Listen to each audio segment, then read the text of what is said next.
الحمد لله رب العالمين والصلاة والسلام على سيد المرسلين وعلى آله وأصحابه أجمعين. قال الله تبارك وتعالى في كلام المجيد والفرقان الحميد: أعوذ بالله من الشيطان الرجيم، بسم الله الرحمن الرحيم. ما عندكم ينفد وما عند الله باق ولنجزين الذين صبروا أجرهم بأحسن ما كانوا يعملون. من عمل صالحا من ذكر أو أنثى وهو مؤمن فلنحيينه حياة طيبة ولنجزينهم أجرهم بأحسن ما كانوا يعملون. وقال تعالى: ربنا ولا تحمل علينا إصرا كما حملته على الذين من قبلنا ربنا ولا تحملنا ما لا طاقة لنا به واعف عنا واغفر لنا وارحمنا أنت مولانا فانصرنا على القوم الكافرين. وقال النبي صلى الله عليه وسلم: إن الدين يسر. صدق الله العظيم وصدق رسوله النبي الكريم ونحن على ذلك لمن الشاهدين والشاكرين والحمد لله رب العالمين. محترم و مکرم حضرات علماء کرام اور ایمان والے بھائی، کلام پاک کی جن آیات کی آپ حضرات کے سامنے تلاوت کی، اس میں اللہ تبارک و تعالی ارشاد فرماتے ہیں، سب سے پہلے فرمایا: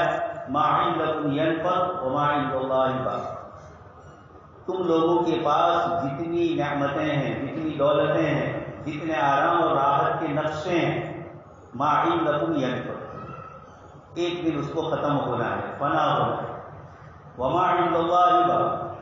اور جو چیزیں اللہ تبارک و تعالیٰ کے پاس ہے وہ باقی رہنے والی. یہ اللہ تبارک و تعالیٰ نے پہلے تو اعلان فرمایا. دنیا اور دنیا کی تمام نعمتوں کی حقیقت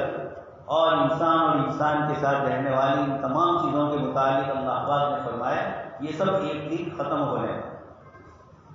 جو اعمال صالحہ کر کے جاؤ گے، والباقیات الصالحات خیر عند ربک ثواب، اس کا ثواب تمہیں ملے. آگے اللہ پاک فرماتے ہیں: من عمل صالحا من ذکر او انثى، تم میں سے جو بھی اچھے عمل کرے گا، چاہے وہ مرد ہو چاہے عورت، وہو مؤمن، ایمان کی حالت کے اندر اس کے کیے ہوئے یہ تمام اعمال،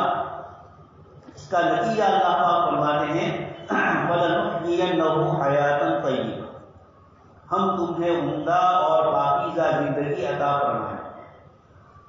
فَلَنُحْيِيَنَّهُ حَيَاةً طَيِّبَةً، اور آگے یہ تو دنیاوی انعام فرمایا: وَلَنَجْزِيَنَّهُمْ أَجْرَهُمْ بِأَحْسَنِ مَا كَانُوا يَعْمَلُونَ، اور جو اچھے عمل کرتے تھے ان کا پورا بدلہ اللہ پاک کی طرف وہاں ملے، جنت میں ملے. ان آیات میں اللہ پاک نے یہ ارشاد فرمایا کہ عمل کرنے والا چاہے مرد ہو چاہے عورت، اللہ پاک نے یہاں دونوں کے اعمال قبول کیے جائیں. شرط ہے من عمل منکم، جو تم میں سے عمل کرے، چاہے مرد ہو عورت، وہو مؤمن، ایمان کی حالت میں، تو اللہ تبارک تعالیٰ اس کو پورا اجر عطا فرمائیں گے قیامت کے دن بھی، اور دنیا کا انعام بتلایا: فَلَنُحْيِيَنَّهُ حَيَاةً طَيِّبَةً، اس کی زندگی عمدہ اور پاکیزہ طریقے سے گزرے. دوست اور بزرگوں، جملہ عجیب ہے. اللہ تبارک تعالیٰ فرماتے ہیں کہ اللہ پاک آخرت کی زندگی کو تو درست فرمائیں گے ہی. جمہور مفسرین اس آیت کی تفسیر میں فرماتے ہیں کہ حیات طیبہ سے مراد دنیا کی جو زندگی ہے یہ بھی چین، سکون اور امن و عافیت کے ساتھ گزرے. اب ایک مومن دیکھتا ہے دنیاوی زندگی میں بہت ساری مرتبہ پریشانیاں اور تکلیفیں آتی ہیں، اور قرآن کریم فرما رہا ہے: فَلَنُحْيِيَنَّهُ حَيَاةً طَيِّبَةً، پاکیزہ، عمدہ اور خوشگوار زندگی ہم تمہیں اس دنیا کی زندگی میں عطا فرمائیں. کچھ حضرات مفسرین نے اس سے آخرت کی زندگی مراد کی، وہ تو سب کے نزدیک، لیکن اکثر مفسرین فرماتے ہیں کہ اللہ پاک اس بندے کو ایمان اور اعمال صالحہ کی بنیاد پر، اس بندے اور بندی کو دنیا میں اللہ پاک حیات طیبہ، پاکیزہ زندگی نصیب فرمائے. یہ وہ چیز ہے جس کو جناب نبی اکرم صلی اللہ علیہ وسلم کے ایک صحابی حضرت بی بی ابن عامر رضی اللہ تعالیٰ رستم جو ایران کے لشکر کا اس وقت کی دنیا کی جو سب سے بڑی سپر پاور طاقت تھی وہ ایران تھی، روم دوسرے نمبر پر آتا ہے۔ قرآن کریم نے اس کا ذکر بھی فرمایا ہے، روم کہ روم والے مغلوب ہو گئے، شکست کھا گئے اور چند سالوں میں وہ ایرانیوں پر پھر غالب آ گئے۔ تو مفسرین فرماتے ہیں کہ اس وقت ایران کی طاقت دنیا میں سب سے بڑی کسریٰ کی حکومت تھی، اور اس کی حکومت کا پائے مدائن تھا، جو تہران شہر کے قریب ہی میں پہلے ایک بڑا شہر تھا، اس کو کہا جاتا تھا مدائن، اور وہیں دنیا کی سپر پاور طاقت کی ساری لشکری، حکومتی، سیاسی ساری تنظیمیں وہیں۔ جب صحابہ کرام جزیرۃ العرب کو چھوڑ کر ایران کی طرف تشریف لے گئے، تو ایران جو اس وقت کی دنیا کی بڑی سپر پاور طاقت تھی، اس کو یہ ناز تھا کہ دنیا پر ہم حکومت کریں، اور عربوں کو اور ریگستان کے رہنے والوں کو اپنے سے کمتر، کمزور سمجھتے، اپنے آپ کو بڑا سمجھتے تھے۔ یہ رومیوں کا اور ایرانیوں کا ایک تصور ہے۔ اب حضرت ابن عامر رضی اللہ عنہ کو حضرت سعد بن ابی وقاص رضی اللہ عنہ، جو ایران کے اس وقت کے اسلامی لشکر کے سپہ سالار، انہوں نے رستم کے ساتھ بات چیت کرنے کے لیے صحابہ کرام کو بھیجا، وہاں سے بھی وفود آئے، یہاں سے بھی گئے، تاکہ کسی طرح صلح سے مسئلہ ہو۔ لیکن یہ مسئلہ صلح سے حل نہیں ہو سکتا۔ اسی صلح کے سلسلے میں ایک مرتبہ جب رستم نے کہا کہ آپ اپنے آدمی بھیجیے ہم سے بات کرنے کے لیے، آپ کیا چاہتے ہیں، اس لیے وہ یہ سمجھتے تھے کہ جزیرۃ العرب، سعودی عربیہ کا اس وقت کا جو حصہ ہے، یہ جزیرۃ العرب، یہ ریگستانی علاقہ، یہاں کے لوگوں کی تہذیب اور کلچر بھی ایک عجیب و غریب ہوتا ہے، جس کو یہ لوگ بہت بیکورڈ سمجھتے ہیں، اور ایران والے اپنے آپ کو فخر کے ساتھ بڑا سمجھتے ہیں۔ جب یہ جزیرۃ العرب سے صحابہ کے نام نکلے تو شروع میں تو یہ سمجھے کہ یہ کوئی ایسی چھوٹی سی جماعت ہے جو حکومت کے لیے نکلی، لیکن جب ایران میں آئے اور ایک کے بعد ایک علاقے ایران کے فتح ہوتے گئے، تو اب رستم جو وہاں کا لشکر کا سپہ سالار تھا وہ چونک گیا کہ ہم نے جن کو معمولی سمجھا تھا، ان کی طاقت تو ایسی ہے کہ ہمارے ہر لشکر کو شکست ہو۔ اس کے اسباب پر بھی غور کیا ہے، جاسوس بھیجے گئے کہ دیکھو یہ کیا بات ہے، یہ کل کے لوگ جو نمک اور کافور کا فرق نہیں سمجھتے تھے، مولانا حاجی مسدس میں کہتے ہیں کہ جن کو کافور اور نمک کا پتہ نہیں تھا کہ کس کو کافور اور کس کو نمک کہا جائے، لیکن آج دنیا کی سپر پاور طاقت سے وہ ملنے کے لیے انہی ملنے والے کا اسباب حضرت مولانا حبیب الرحمان عثمانی صاحب دارالعلوم دیوبند کے نائب محتمل، انہوں نے ایک بڑی ضخیم کتاب لکھی ہے اشاعت اسلام، اسلام کیسے ہے۔ اس میں انہوں نے اس ایران کے رستم کے بھی بہت سارے واقعات ذکر کیے، اور یہ بتلایا مسلمانوں کی طرف سے حضرت حذیفہ ابن یمان کو پہلے صلح کے لیے بھیجا، حضرت ابن عامر کو بھی بھیجا، اور بھی دوسرے کئی صحابہ کو بھیجا گیا، وہاں سے بھی لوگ آتے ہیں۔ تو حضرت مولانا یہ فرماتے ہیں کہ چونکہ رستم سمجھ گیا ہے کہ یہ کوئی اور مخلوق ہے، یہ کوئی اور دنیا کے لوگ ہیں، جہاں ہمارا اتنا بڑا طاقت والا لشکر جاتا ہے اور شکست کھا جاتا ہے، یقیناً یہ کوئی چیز ہے، اس لیے وہ جان بوجھ کے تال متول کر رہا ہے۔ حضرت مولانا کا جو فرمانا ہے کہ وہ مقابلے میں آنا چاہ نہیں رہا، اس لیے وہ اس طریقے سے سفیروں کو بھیجتا ہے، اور اسی میں حضرت ابن عامر رضی اللہ عنہ بھی گئے۔ آپ کے پاس ایک سادہ گھوڑا تھا، رستم نے دیکھا کہ مسلمانوں کا ایک ڈیپوٹیشن آ رہا ہے اور ان کا آدمی آ رہا ہے، تو ان کو مال و دولت، دنیا کی جاہ و جلال، حکومت اور فروغ جو ان کے تھے، بڑے شاندار محل، گاڑی سے بڑے کارپیٹ، اچھی قسم کے شاندار قسم کے سوئمنگ پول، یہ ساری چیزیں اس نے اسباب کے درجے میں اس مسلمان ڈیپوٹیشن کے آگے رکھا، تاکہ دنیا کی یہ چیزیں دیکھ کر یہ حضرات ڈر جائے اور کچھ سمجھ جائے۔ لیکن معاذین نے حافظ ابن کثیر رحمۃ اللہ علیہ فرماتے ہیں کہ گھوڑا بھی کتو جیسا ہے، وہ صحابی رضی اللہ عنہ کپڑے میں سے بھی سیدھے تھا، دروازے پر پہنچے، کہا رستم سے ملاقات کر، درباروں نے روکا کہ اس لباس میں اور اس گھوڑے کے ساتھ نہیں آ سکتے، کہا ہم آئے نہیں ہیں، بلائے گئے، تمہارے بادشاہ اور تمہارے اس لشکر کے امیر کو کہو کہ مسلمانوں کو ہم نے دعوت دی تھی بلانے کی سفارت کے لیے، وہ آدمی آئے ہیں، اگر وہ بات کرنا چاہتے ہیں تو ٹھیک ہے، ورنہ ہم واپس جائیں۔ اب یہ چونک گیا اس نے پھر آپ کو آگے جانے کی اجازت دی اسی گھوڑے کے ساتھ. وہیں اس کے دربار میں گھوڑے کو باندھ دیا ایک جگہ, اور رستم جہاں بیٹھا تھا اس کی بازو میں جا کر بیٹھ گئے, جیسے برسوں سے پرانی دوستیاں ہو کام. بادشاہ کے جو آداب, شاہی آداب ہوتے ہیں, ان میں سے کوئی ادب نہیں ہوتا, اور سیدھے ساتھی کے ساتھ اس کے دربار میں جا کر بیٹھ گئے. یہ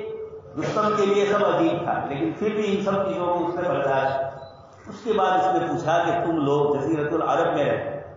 تم پر کوئی حکومت کرنے کے لیے تیار نہیں تھا. ایران کا بھی پورا عراق وغیرہ کا امپائر تھا, اور ادھر ملک شام سیریا سے رومن امپائر شروع ہوتا تھا. بیچ میں یہ جو جزیرۃ العرب ہے, اس پر کسی کی حکومت نہیں. کبھی کوئی آ جائے اور کوئی بات کر لے وہ الگ, ان کے اوپر حکومت کرنے کو یہ لوگ پسند نہیں کرتے, ان قریش کے قبائل اور ان کے اوپر. تو یہ جزیرۃ العرب, رستم کہہ رہا ہے کہ ایک زمانہ تھا کہ ہم تم پر حکومت کرنے کو پسند نہیں کرتے, آج تم ہمارے مقابلے میں آئے, تو کیا وجہ ہے, کیا بات ہے, کیا مقصد ہے تمہارا؟ دوست اور بزرگوں, صحابی رسول صلی اللہ علیہ وسلم نے جو جملہ فرمایا وہی آج کی پوری بات کا خلاصہ. انہوں نے فرمایا اللہ تعالی, ہم خود نہیں آئے, وَكَذَلِكَ جَعَلْنَاكُمْ أُمَّةً وَسَطًا لِتَكُونُوا شُهَدَاءَ عَلَى النَّاسِ اور وَلْتَكُن مِّنْكُمْ أُمَّةٌ يَدْعُونَ إِلَى الْخَيْرِ. یہ امت قیامت تک کے لیے, اس لیے ہم یہاں آئے نہیں, اللہ پاک نے بھیجا. اس لیے سب سے پہلا تو جواب یہی دے دیا اللہ تعالی, اللہ نے بھیجا. اب جب اللہ نے بھیجا تو اس کی مدد ہمارے ساتھ شامل ہے, اس کے احکام کی بجاوری پر جو برکتیں اور رحمتیں ہیں وہ سب ہمارے ساتھ. اس لیے پہلے جملے میں تو فرمایا اللہ تعالی, اللہ پاک نے ہمیں بھیجا. ہم نہیں آئے جیسا آپ کہہ رہے ہیں,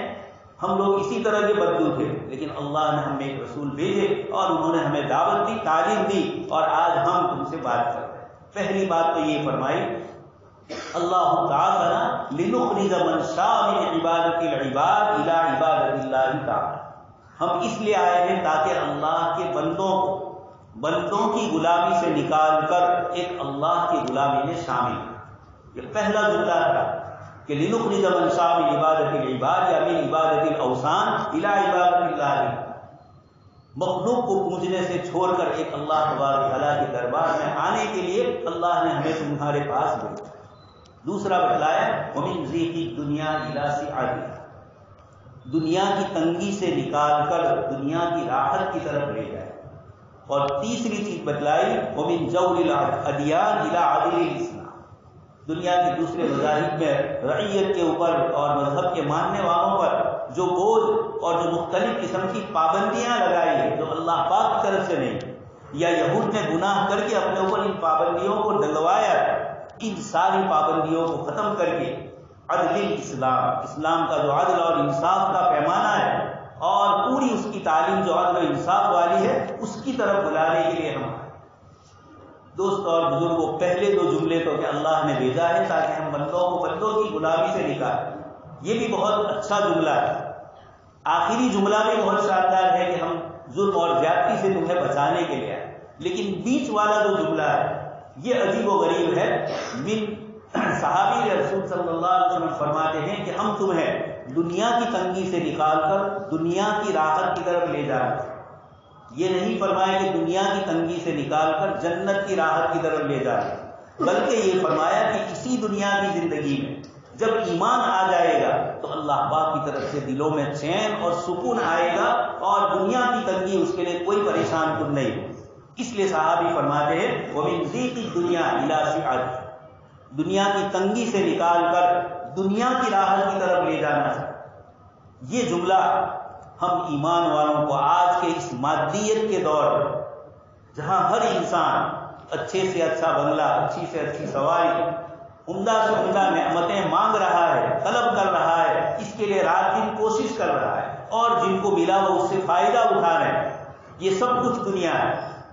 صحابی رسول صلی اللہ علیہ وسلم رستم سے یہ کہہ رہے ہیں یہ تیرا پرلوفر اور یہ میری کارپیٹ اور یہ شاندار قسم کے گالیچے اور یہ سب چیزیں یہ سب ہے, لیکن تو اپنے نفس کا غلام ہے, تو اپنی خواہشات کے تابع, تم اپنے معبودوں کے آگے اپنا نفع نقصان سب وابستہ کیے ہو. اس لیے پرندہ چاہے سونے کے پنجرے میں ہو اس کو پرندہ ہی کہا ہے. اس لیے وہ انسان جو دنیا کی زندگی میں رہتا ہے دنیا کی چیزیں استعمال کرنے سے منع نہیں فرمایا. قل من حرم زینت اللہ التی اخرج لعباده الطیبات من الرزق۔ اللہ پاک خود فرماتے ہیں کہ آپ کہہ دیجئے کہ کون ہے جو اللہ پاک کی حلال کی ہوئی چیزوں کو حرام ہے۔ لیکن ایک مسلمان کی سوچ اور ایک مادی زندگی گزارنے والے کی سوچ، صحابی رسول صلی اللہ علیہ وسلم اس سوچ کا فرق بتلانا چاہتے ہیں کہ تم چاہے کتنی نعمتوں میں ہو، رات دن دیکھ رہے ہیں دنیا کے ہزاروں لاکھوں انسان کروڑ پتی ارب پتی ہے، سارے تعیش کے نقشے ان کے پاس، لیکن زندگیوں میں چین نہیں ہے، سکون نہیں۔ میں نے آپ کے سامنے آیت پڑھی، اللہ پاک فرماتے ہیں من عمل صالحا منکم من ذکر او انثی، تم مرد اور عورتوں میں سے جو بھی اچھے اعمال کرے، اللہ تعالیٰ فرماتے ہیں فَلَنُحْيِيَنَّهُ حَيَاةً طَيِّبَةً، ہم اس کو دنیا کی زندگی پاکیزگی والی، چین اور سکون والی زندگی عطا فرمائے۔ اب سوال یہ ہے کہ دنیا میں مومن کو بھی وہ تمام نعمتیں مل جائے جو اللہ کے نافرمان بندوں کو یہاں دنیا میں دی گئی، اور جہاں اللہ پاک نے خود 25ویں پارے میں فرمایا کہ تم لوگوں کے ایمان سے پھر جانے کا اگر یہ وسوسہ اور یہ شک والی چیز نہ ہوتی، اللہ پاک اپنے بندوں پر غفور رحیم ہے، اس لیے اللہ پاک نے فرمایا لَجَعَلْنَا لِبُيُوتِهِمْ سُقُفًا مِّن فِضَّةٍ وَمَعَارِجَ عَلَيْهَا يَظْهَرُونَ، ہم اللہ کے نافرمان بندوں کو سونے کی سیڑھیاں دیں، ان کا کھانا پینا عمدہ اور شاندار ہو جائے، لیکن خطرہ ہے کہ ایمان والے ان چیزوں کو دیکھ کر ایمان سے ان چیزوں کی طرف لپک پڑے اور ان کا ایمان خطرے میں پڑ جائے۔ تو اللہ پاک نے سورہ زخرف میں یہ آیت نازل فرما کر بتلا دیا، یہ ساری دنیا کے تعیش کے نقشے دنیا میں ہی انسان کو تب چین دے سکیں گے جبکہ یہ نعمتوں دینے والی ذات سے اس کا تعلق ہے۔ سائنس نے یہ سمجھ لیا تھا، ٹیکنالوجی نے یہ سمجھ لیا تھا کہ عمدہ سے عمدہ ٹیکنالوجی کے اسباب ہم دنیا کو مہیا کریں گے، لوگوں کو آرام اور راحت کے نقشے دیں گے، شاندار گاڑیاں دیں گے، کمپیوٹر کا نظام ہوگا، یہ ساری چیزیں ہوگی، لیکن شاید آج کا انسان جتنا پریشان ہے اس سے پہلے کبھی کوئی اتنا پریشان ہے۔ سارے اسباب راحت کے موجود ہیں لیکن راحتیں چھین لی گئی۔ راحتیں ملتی ہیں اللہ پاک فرماتے ہیں ایمان اور اعمال صالحہ کی بنیاد پر، اس لیے اللہ تبارک و تعالیٰ نے اس آیت میں فرمایا ہم تمہیں دنیا کی زندگی عطا فرمائیں۔ حضرات مفسرین فرماتے ہیں کہ مسلمان اور مومن کو بھی تکلیف ضرور آئے، اللہ پاک کا نظام ہے دار دنیا، انبیاء کرام علیہ السلام پر بھی حالات آئے، دوسرے نیک اور صالح بندوں پر بھی آئے، تو حالات تو آئیں گے، لیکن ان حالات میں بھی جس کا تعلق اللہ پاک کے ساتھ ہوگا اس کے دل کو چین، سکون اور امن و عافیت۔ تو یا تو اللہ پاک دنیا ہی میں آرام کی راحت کے نقشے دے اللہ کی عبادت کے ساتھ تاکہ دل کے سکون کے ساتھ ان کو استعمال کر سکے، یا یہ کہ نعمتیں نہیں بھی ملی تو حقیقی نعمتیں ملنے والی ہے جنت میں، یہ ایک مومن کا یقین اور اعتقاد۔ آپ جانتے ہیں ایک آدمی نئی فیکٹری شروع کرتا ہے، شروع میں اس کو بڑی پریشانیاں ہیں، لیکن ان تمام تکالیف کو وہ کیوں برداشت کرتا ہے؟ مستقبل کے نفع اور خوشی کی امید۔ کھانا پکایا جاتا ہے، کتنی چھوٹی موٹی چیزیں کر کے کھانا پکتا ہے اور انسان اس کو استعمال کرتا ہے۔ عورتیں تکلیفیں اٹھاتی ہے، گھروں کے اندر چھوٹی موٹی چیزیں، اس لیے کہ امید ہے کہ کھائیں گے اور گھر کے بچے اور شوہر کھائیں گے اور خوش ہوں گے۔ ایک مزدور مزدوری کر کے آگے بڑھنا چاہتا ہے، ہر ایک آدمی یہ چاہتا ہے دنیا میں کہ آگے بڑھوں، لیکن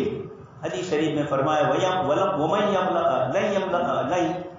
اللہ پاک فرماتے ہیں کہ اس کے منہ کو قبر کی مٹی کے علاوہ اور کوئی بند نہیں کرے، فاغلت تراب لن یملا، کوئی نہیں بھر سکتا ہے قبر کی مٹی کے علاوہ۔ تو ان آیات میں اللہ تبارک و تعالیٰ نے جو ہمیں ذکر فرمایا کہ دنیا میں بھی اگر چین و سکون چاہتے ہو تو ایمان اور اعمال صالحہ ہی سے تمہاری زندگیوں میں سکون آئے۔ صحابی رسول صلی اللہ علیہ وسلم حضرت ربیع بن عامر وہ یہ دیکھ رہے تھے کہ رستم اپنی تمام طاقت اور قوت کے باوجود اپنی خواہشات کا غلام، اپنی سوچ کا غلام ہے، اپنے رات دن کے جو ریت رواج ہے اس کا وہ تابع ہے، وہ خود کوئی فیصلہ نہیں کر سکتے، زندگیوں کا سکون ان کے پاس نہیں ہے۔ ایک بہت بڑے جرمنی کے مستشرق جناب محمد اسد صاحب، یہ پہلے دوسرے مذہب میں تھے، عیسائیت میں تھے، پھر اسلام لائے، اور انہوں نے کہا چونکہ وہ سائیکولوجسٹ تھے، وہ بھی اور ان کی بیوی، یہ لوگ برلن کی ٹرین میں سفر کر رہے ہیں جرمنی میں، وہاں واپس گھر پہ آئے تو اپنی بیوی سے انہوں نے کہا کہ یہ لوگ ہنستے تھے کودتے تھے لیکن مجھے نظر آ رہا ہے کہ اندر کے دلوں کو چین نہیں، یہ ظاہری خوشی جتنی ہے یہ ایک رکھ رکھاؤ کی بناوٹی، یہ انہوں نے اپنی بیوی سے کہا کہ میں سائیکولوجسٹ ہونے کے طور پر یہ سمجھ رہا ہوں. بیوی نے بھی کہا مجھے بھی یہی احساس ہوا. اب گھر آئے, میز کے اوپر قرآن کریم پڑا ہوا تھا, اس کا انگلش ترجمہ کھولا اور پہلی آیت نکلی الہاکم التکاثر حتی زرتم المقابر. یہ اللہ پاک فرماتے ہیں تم کو مال و دولت کی کثرت طلب نے, زیادہ سے زیادہ مال کی طلب کرنے نے تمہیں غافل کر دیا حتی زرتم المقابر, یہاں تک کہ تم قبروں پر جاؤ. عرب جاہلیت میں اپنے باپ داداؤں پر فخر کرنے کا رواج ہے. تو یہ آیت نازل ہونے سے پہلے ایسا ہوا, دو قبیلوں میں آپس میں جنگ ہوئی اور دونوں نے ایک دوسرے کو کہا ہمارے خاندان میں فلاں بڑا تھا, فلاں بڑا تھا, فلاں بہادر.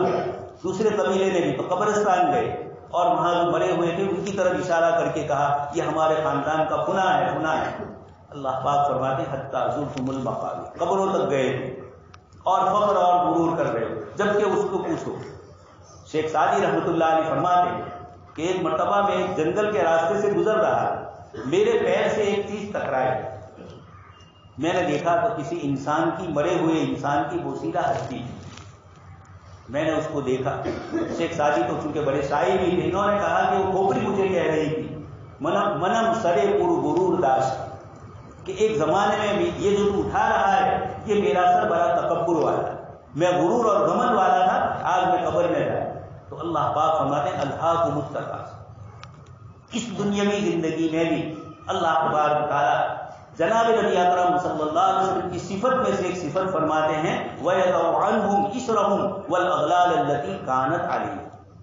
آپ صلی اللہ علیہ وسلم کی بڑی تعریف فرمائی, تورات میں, انجیل میں, دونوں بائبلوں میں آپ صلی اللہ علیہ وسلم کا ذکر خیر ہے اور اتنا واضح ہے يَجِدُونَهُ مَكْتُوبًا عِندَهُمْ. اللہ پاک فرماتے ہیں یہ نبی امی صلی اللہ علیہ وسلم کا ذکر تورات اور انجیل میں اتنا صاف,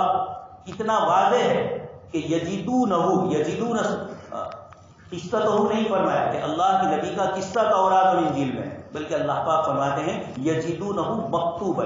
اللہ کے نبی صلی اللہ علیہ وسلم کو ہی لکھا ہوا وہ پا رہا ہے. یعنی اتنا ان کے سامنے آپ صلی اللہ علیہ وسلم کی تعریفات بائبل میں اور انبیاء کرام کی زبانیں آئی تھی. اللہ پاک نے جناب نبی اکرم صلی اللہ علیہ وسلم کے متعلق تمام انبیاء کرام علیہ السلام کو فرمایا تھا وَإِذْ أَخَذَ اللَّهُ مِيثَاقَ النَّبِيِّينَ لَمَا آتَيْتُكُم مِّن کتاب, تم کو جو کتاب دی وہ بھی, اور جو نبی تشریف لائیں گے تم سب کو ان پر ایمان لانا ہے. اور وَلَا تَنْصُرَنَّ قَالُوا, اللہ پاک نے فرمایا کہ تم نے اقرار کیا, قَالُوا أَقْرَرْنَا, انبیاء کرام علیہ السلام نے سب نے اقرار کیا. اس لیے ہر نبی اپنے امتی کو یہ کہہ کر جاتے تھے کہ آخری نبی صلی اللہ علیہ وسلم تشریف لائیں گے اور ان پر تمہیں ایمان لانا. تو حضرت ربیع بن عامر رضی اللہ تعالیٰ اس چھوٹے سے جملے سے ایمان والوں کو بتلاتے ہیں کہ جو نعمت اللہ نے ایمان اور اعمال صالحہ کی دی ہے یہ آخرت میں تو کام آئے گی ہی, لیکن دنیا میں بھی تمہیں چین, سکون, امن و عافیت. حضرت شاہ عبد القادر جیلانی رحمۃ اللہ علیہ, جن کا درجہ صوفیاء کرام میں بہت بڑا ہے, آپ کا ایک مرتبہ پانی کے جہاز بھی آپ کے چلتے, پانی کا جہاز آپ کا ڈوب جانے کی خبر آئی, اس میں سامان تھا تجارت. لوگوں نے کہا کہ حضرت نقصان ہوا. تھوڑی دیر سوچا اور سوچنے کے بعد الحمدللہ فرمایا. پھر 2-4 دن کے بعد خبر آئی کہ نہیں, وہ جو پانی کا جہاز ہے وہ کسی اور کا ڈوب گیا ہے, آپ کا جہاز صحیح سالم. آپ نے فرمایا الحمدللہ. جو خادم اور مرید لوگ تھے انہوں نے کہا یہ کیا بات, چیز آپ کی ختم ہو گئی, آپ کو بڑا نقصان ہوا تھا, اس وقت بھی آپ نے الحمدللہ فرمایا, اور آپ کی چیز صحیح سالم ہے یہ سنا تب بھی آپ نے الحمدللہ فرمایا. حضرت شاہ عبد القادر جیلانی رحمۃ اللہ علیہ نے فرمایا میں نے اس وقت اپنے نفس کو تکڑا, جب مال ضائع ہونے کی خبر آئی میں نے دل کو پوچھا کہ کیا تیرے اندر یہ محبت ہے اس کی, تو محبت نہیں تھی. اللہ کی تقدیر پر میں نے چھوڑ دیا اور میری زبان سے الحمدللہ بھی. جب وہ چیز نہیں گئی, ایسی خبر آئی صحیح سالم ہے, تو بھی اللہ پاک کا میں نے شکریہ ادا کیا کہ اللہ تبارک تعالیٰ تو نے میرے مال کو بچایا. تو دنیاوی زندگی میں چین سکون کا مطلب تکالیف تو آئے گی لیکن دل میں اطمینان اور سکون ہوگا. صحابہ کرام پر حالات آئے, لوگوں نے کہا ان الناس قد جمعوا لكم فاخشوهم فزادهم ایمانا وقالوا حسبنا الله ونعم الوکیل. دوسری آیت میں بھی فرمایا هذا ما وعدنا الله ورسوله وصدق الله ورسوله. غزوہ احزاب کے موقع پر بھی یہ فرمایا. تو حضرت ربیع بن عامر رضی اللہ تعالیٰ عنہ فرمانا چاہتے ہیں کہ انسان اگر ایمان اور اعمال صالحہ پر نہیں ہوگا، اپنی خواہشات پر، اپنی زندگی کو نفس اور شیطان کے حوالے کر دے گا، تو یہ دنیا کی زندگی میں بھی سکون نہیں ملے گا، وہاں تو ہے ہی حساب۔ اس لیے دنیا کی زندگی بھی اگر درست کرنی ہے، یہاں اطمینان سے رہنا ہے، تکلیف اور پریشانی کس کو نہیں ہے؟ شاعر کہتا ہے دلی دنیا کسے بے غم نہ باشد، اس دنیا بے غم نہ باشد، کسی کو کوئی غم نہ ہو ایسا ہر چیز نہیں، صاف فرمایا وگر باشد بنی آدم نہ باشد، اور اگر نہیں کوئی تکلیف نہیں آئی تو وہ انسان نہیں ہو، کوئی اور مخلوق ہو۔ اللہ پاک فرماتے ہیں خلق الانسان عجولا لقد خلقنا الانسان فی کبد، تکلیفیں پریشانیاں یہ سب فحملته امه وهنا علی وهن، ماں کے پیٹ میں ہوتا ہے، ماں 9 مہینے تک اس کو اٹھا کر پھرتی ہے۔ اللہ پاک فرماتے ہیں یہ ساری تکلیفیں کیوں برداشت کر رہی؟ بیٹے کی محبت کی وجہ سے۔ تو ایک بندہ اللہ کی محبت کی وجہ سے رات کو اٹھتا ہے، تہجد میں مشغول ہوتا ہے، نمازوں میں آتا ہے، یہ اللہ پاک کی طرف سے اس کو توفیق ملی ہے۔ اس لیے جناب نبی اکرم صلی اللہ علیہ وسلم نے تشریف لا کر فرمایا، میں نے آپ کے سامنے روایت پڑھی، آپ صلی اللہ علیہ وسلم فرماتے ہیں ان الدین یسر، یہ دین بڑا آسان کر کے اللہ تبارک و تعالیٰ نے آپ کے ذریعے بھیجا۔ حضرت ربیع بن عامر رضی اللہ تعالیٰ عنہ ایک عرب کے ریگستان میں رہنے والے، دنیا کی چیزیں جن کے پاس اتنی نہیں تھی، لیکن ایمان لانے کے بعد اللہ پاک نے ایسی قوت ایمانی عطا فرمائی کہ وہ رستم جیسے بڑے آدمی کو، جن کے پاس آرام اور راحت کے سارے نقشے تھے، ان کو یہ کہہ رہے ہیں کہ ہم اس لیے آئے ہیں تاکہ تم کو دنیا کی تنگی اور پریشانی سے نکال کر دنیا کی راحتوں کی طرف لے جائے۔ یہ کتنا یقین ہوگا اس صحابی رسول صلی اللہ علیہ وسلم۔ یہی ایران، اس کا آخری بادشاہ یزدجرد جب ایران چھوڑ کر بھاگا ہے تو تاریخی کتابوں میں آتا ہے 1000 باورچی اس کے ساتھ، 1000 ناچ گان والے اور 1000 اس کے خادم لوگ، 3-3 ہزار آدمی اس کی خدمت میں اس کے ساتھ لگے، شکست کھا چکا ہے، ایران چھوڑ چکا ہے، اور ایسے موقع پر وہ جب کھانے کے لیے بیٹھا اور اتنی کم تعداد کے انسانوں کو یعنی 3000 آدمیوں کو دیکھا، تب بھی وہ افسوس کر رہا تھا کہ کاش میرے ساتھ اس سے زیادہ لوگ، جن کا کھانا اتنے آدمیوں کے بغیر جن کے گلے سے نیچے نہیں اتر سکتے، جو اپنی خواہشات کے اس طرح کے غلام۔ احواز کا بادشاہ ہرمزان حضرت عمر بن خطاب رضی اللہ عنہ کے دور خلافت میں مدینہ منورہ آئے، ابھی اسلام نہیں لایا، پانی مانگا، صحابہ نے اس کو پانی دے دیا، سادہ گلاس، اس نے کہا اس پانی سے میرے گلے میں، اس برتن کا پانی میرے گلے میں نہیں اترے گا، سونا چاندی میں پانی پینے والے، کہا یہ گلاس مجھے نہیں چاہیے، دوسرا انتظام کر دیا گیا۔ حضرت عمر رضی اللہ عنہ نے اس موقع پر صحابہ کرام اور تابعین حضرات کو جو فرمایا کہ اللہ کا شکر ادا کرو کہ اس مٹی کے پیالے میں بھی پانی تمہیں اتر جاتا ہے، یہ سادگی والی زندگی، یہ کم آرام کے نقشوں والی زندگی میں بھی تمہیں جو سکون ہے وہ سکون ان کو میسر ہے۔ ہارون رشید ایک مرتبہ اسلامی دنیا کے بڑے خلیفہ، سندھ سے لے کر موروکو تک اور افریقہ کے اس کنارے سے چائنا تک اتنی بڑی حکومت، چھینک آئی حضرت عبداللہ ابن مبارک کو اور لوگوں نے چھینک کا جواب دیا، وہاں مسجد میں حدیث کا درس دے رہے، ہارون رشید گھبرا گیا کہ کوئی کسی نے بغاوت کی، تحقیق کی گئی تو پتہ چلا نہیں، مسجد میں درس ہو رہا ہے اور حضرت عبداللہ ابن مبارک رحمۃ اللہ علیہ کو چھینک آئی تو اس کے جواب میں یرحمک اللہ کی جو آواز بلند ہوئی وہ اتنی ہوئی کہ وہاں رئی میں جہاں یہ مقیم تھے اس شہر وہاں محل کے اندر سنائی۔ پہلے تو ہارون گھبرا گئے تھے، زبیدہ خاتون جو ان کی اہلیہ ہے انہوں نے کہا کہ ہارون تمہاری حکومت لوگوں کے جسم پر ہے اور عبداللہ ابن مبارک کی حکومت لوگوں کے دلوں پر۔ تو جب ایمان اور اعمال صالحہ آتے ہیں تو اللہ تبارک تعالیٰ اس بندے کا ڈر اور خوف ڈالتے ہیں۔ ایران والوں نے یہ کیا کہ جو ان کے پاس ٹوکرا حضرت حذیفہ رضی اللہ تعالیٰ عنہ کے ماتھے پر اس کو رکھ دیا، صلح کے لیے گئے لیکن مسلمانوں کی بے عزتی کرنے کے لیے مٹی بھرا ہوا ایک بڑا کپیلا جیسا تھا وہ ان کے سر پر رکھ دیا، حضرت حذیفہ نے اس کو لیا، یہ نحوست کے طور سمجھ رہے تھے۔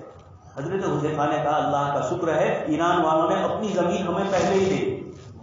مٹی ہی سے نکلتی ہے، زمین ہی سے یہ مٹی ہے، یہ مٹی بھر کے انہوں نے نحوست مراد لی تھی، صحابی نے نیک پالی لی کہ پہلے یہ دے رہے اپنا ملک۔ یہ دوستوں اور بزرگوں، جب ایمان اور اعمال صالحہ آتا ہے تو اللہ پاک کی طرف سے چین و سکون آتا ہے۔ آج مسلمان بھی بہت سی چیزوں میں پریشان ہے، اس کا حل قرآن کریم کی آیت میں اللہ پاک نے یہی فرمایا کہ رسول امی کی پیروی کرو گے آپ صلی اللہ علیہ وسلم کی تو اللہ تبارک تعالیٰ سارے بوجھ اور ساری پریشانیاں آسان کر دیں۔ حدیث شریف میں دعا بھی سکھلائی، اللہم الطفنی فی تیسیر کل عسیر، کہ اللہ پاک میرے لیے ہر مشکل چیز کو آسان کر دے۔ فإن تیسیر کل عسیر علیک یسیر، اس لیے کہ ہر مشکل کو آسان کرنا آپ ہی کی اختیار ہے، آپ کے علاوہ کسی کے ہاتھ میں ہے۔ اللہ پاک سے دعا ہے اللہ پاک ہم سب کو بھی دنیا کے یہ کرو فرد کے مقابلے میں ایمان اور اعمال صالحہ کی قدر کرنے کی توفیق نصیب فرمائے، اس کو کرنے کی توفیق نصیب فرمائے، اور ہونے والے اجتماع کو بھی اللہ تبارک تعالیٰ قبول فرمائے۔ آمین وآخر دعوانا۔